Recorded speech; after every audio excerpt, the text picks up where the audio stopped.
ఇవాళ రాష్ట్ర నలుమూలల నుంచి ఢిల్లీ వేదికగా విచ్చేసి విజయశాంతి గారికి స్వాగతం.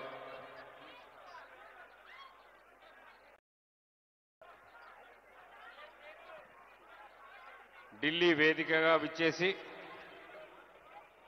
42% రిజర్వేషన్లు సాధించాలని రాహుల్ గాంధీ గారు ఏ ఆశయంతో ఈ దేశంలో ఉన్న బలహీన వర్గాలకు న్యాయం చేయాలని ఆలోచనతో ఉన్నాడో ఆ ఆలోచనని ఆయన ఆశయాల్ని నెరవేర్చడానికి మనందరం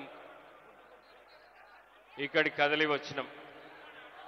ఇవాళ 42% రిజర్వేషన్లు అమలు చేయాల్సిన బాధ్యత భారతీయ జనతా పార్టీ ప్రభుత్వం పైన ఉన్నది.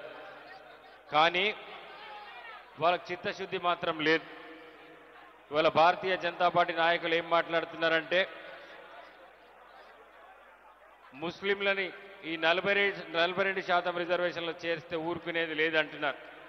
మనం అడగాలి, గుజరాత్లో ముస్లింలకు రిజర్వేషన్లు లేవా? అదే భారతీయ జనతా పార్టీ పాలిస్తున్న మహారాష్ట్రలో ముస్లింలకు రిజర్వేషన్లు లేవా?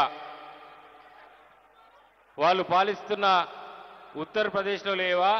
వాళ్ళు పాలిస్తున్న టీడీపీ, జనసేన మరియు భారతీయ జనతా పార్టీ పాలిస్తున్న ఆంధ్రప్రదేశ్లో ముస్లిం రిజర్వేషన్లు అమలు అవుతలేవా?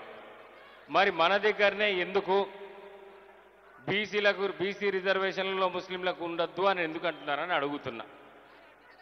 వాళ్లకు బీసీలకు రిజర్వేషన్లు ఇస్తే మనుగడ ఉండది, ఇంకా భారతీయ జనతా పార్టీకి మనుగడ ఉండదు అని చెప్పేసి బీసీ రిజర్వేషన్లు అడ్డుకునే ప్రయత్నం చేస్తున్నారు. కాబట్టి మనం జాగ్రత్తగా ఉండాల్సిన అవసరం ఉన్నది మిత్రులారా. అందుకే ఇవాళ భారతీయ జనతా పార్టీ ఇవాళ పాలిస్తున్న ఈ దేశంలో ఢిల్లీలో మోడీ మెడలు వంచైనా సరే, భారతీయ జనతా పార్టీని బొందబెట్టైనా సరే 42% రిజర్వేషన్లు సాధించుకోవాల్సిన బాధ్యత మన పైన ఉందని తెలియజేస్తూ సెలవు తీసుకున్నా. జై హింద్, జై కాంగ్రెస్.